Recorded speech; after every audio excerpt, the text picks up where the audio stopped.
Hello, and welcome to Origami with Your Blind Brother, starring me, your blind brother, Zach.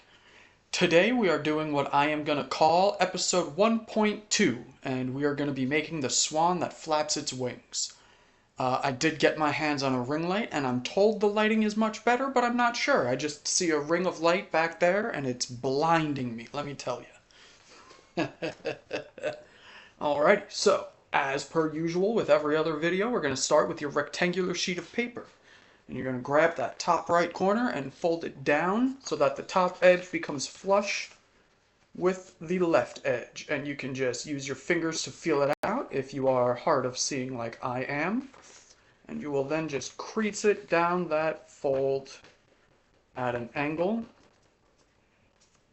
Alrighty, once you have that, you get this nice angular quadrilateral, not a rectangle anymore, but certainly not a square as of yet. And you will then flip it upside down so that this little excess here is sticking out a little bit. It reminds me of a boat sail, if I'm being honest. Like a sailboat sail, not like a ship sail.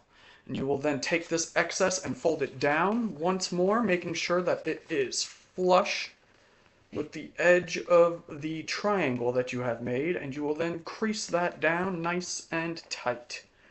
Once more, making sure it is flush with the edge. So you get this nice square fold here. I think I messed it up. Hang on, let me do a little bit of finagling here. No, I think I got it. All right, cool. So once you get that, you will then flip it over the other way, like so, and just run your nail down. And I did mention that you do not have to do it this way. There are a few other ways to do it. This is just my preferred method. You will just pinch with your nail and run it down maybe 4, 5, 6 times at the most, I'd say, just to thin this out, make it easier to tear. And once you have that nice and thinned, you will just lay it down and ever so gently tear down that line that is now pressed in nice and tight. Just like this. So you'll get this left and your now triangle square. Alrighty, so now we can begin the actual origami portion of your origami tutorial. So open it up, hold it like a square. You are then going to take it and fold it in half, making it look like a hot dog bun, or as one of you said, the Coney style. It's very dumb. I'm never going to say that again. That's just to appease Mike. Mike, you know who you are. And that's all I have to say about this. He's a cool guy. He's just obsessed with chili dogs with onion. Coney dogs, I guess. Absolutely obsessed with them. It's ridiculous. Alrighty. So once you have that folded in half like so, you will open it like a book. So you have that crease going top to bottom now. And you will then take that page and fold it in half the other way, folding that book spine down, making a plus sign effectively out of your square sheet of paper. And you will then crease it again, like so. And you will open it like a book once more, and then hold it so that it's all poking up. You will fold it down and grab by the center, but not quite in the center. And then you will bring your hands together, and it will push itself up and pop out towards you and away from you, giving you this nice little plus sign if you look down on it from above. From here, what you're going to do is take that side that's further from you, pull it to the right, and the side that's closer to you, pull it to the left. And you'll get this nice diamondy shape. And you want to make sure, once again, that all of these edges are nice and flush with one another. And you will then crease it down the middle. There you go. So you get this nice flat diamond shape. And then, once more, this step is optional, but for us blindies, I find it really helps. You will then just take it and fold the left and right sides on the further and closer portions into each other, kind of closing that diamond up on itself, and make the exact same diamond shape, again, using your fingers or your eyes to make sure that all of the edges are flush with each other. And you will crease down that middle one more time, and you will have the same diamondy shape, but you'll have this line going down the middle now, which makes the next part much easier. And what you're going to do is you're going to lay it down flat with this closed portion further from you. So you'll take it when it stood and just go bam, lay it down like it fell back. And you will then take the left side or the right side, doesn't matter which, on that top layer, and you will fold it up towards the top of the closed portion, but just into the middle, no further than into the middle. So for us who are hard of seeing, you can use hang on, I'm messing myself up here, folks, I apologize.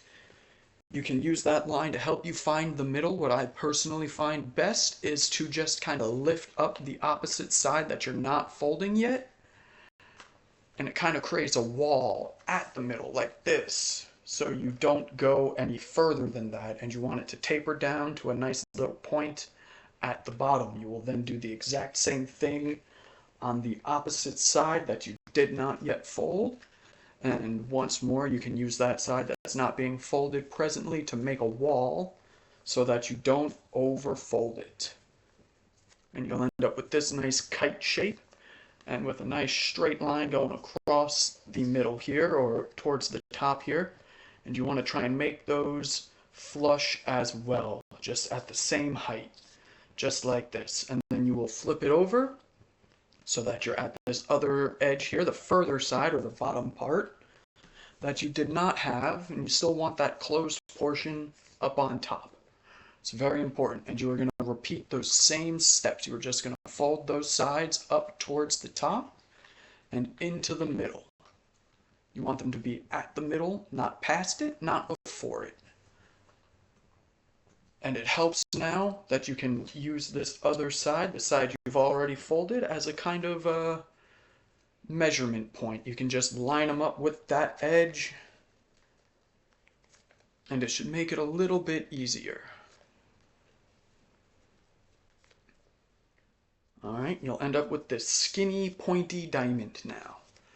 And now at the fatter side of the diamond should be the closed portion of your diamond shape. It'll be a little bit of a triangle left above your folded parts there. You're going to take that, and at the bottom corners on the left and right side of it, you will just fold it down and crease it over the parts you folded up already. So you don't want to bend them, but at the edges of this part, or the top of what is now that straight line you have, you will fold it down and you will crease it.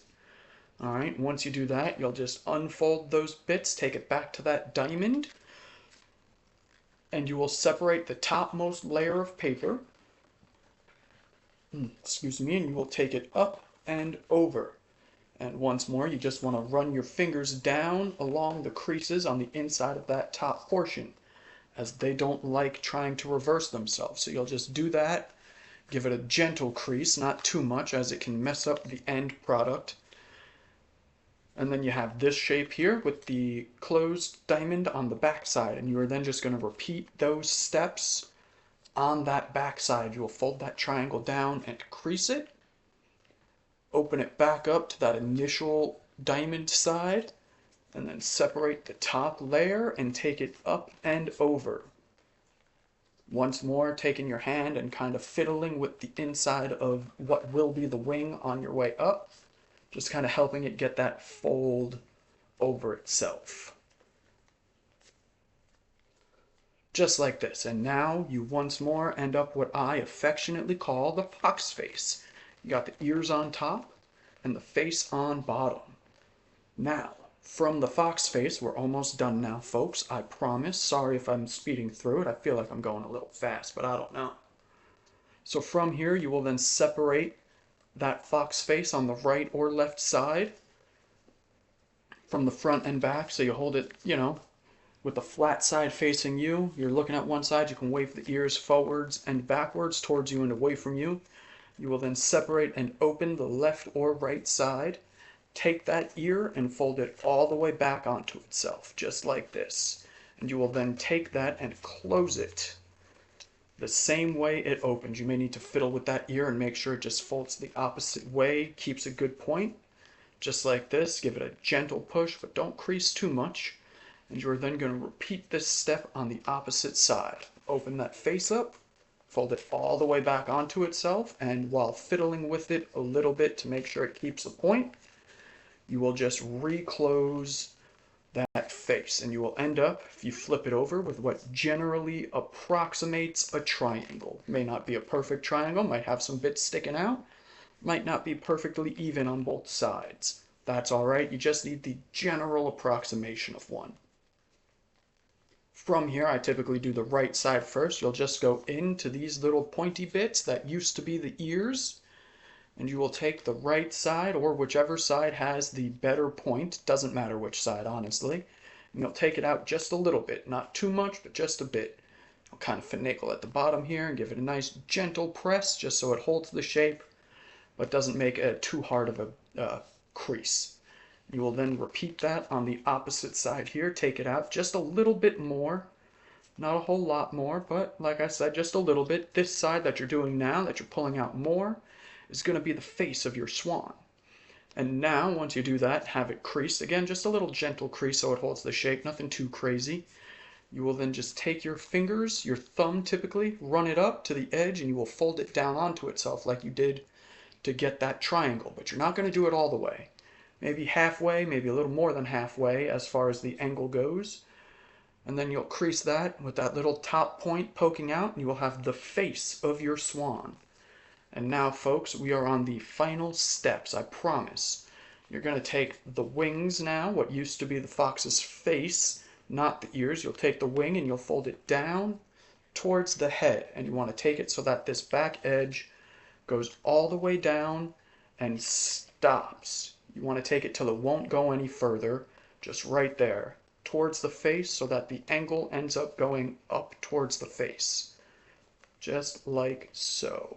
And you will then crease it, just like this. And you're then going to repeat that step on the opposite wing, and you will just match those lines up, so that the angle is the same on both sides. Okay?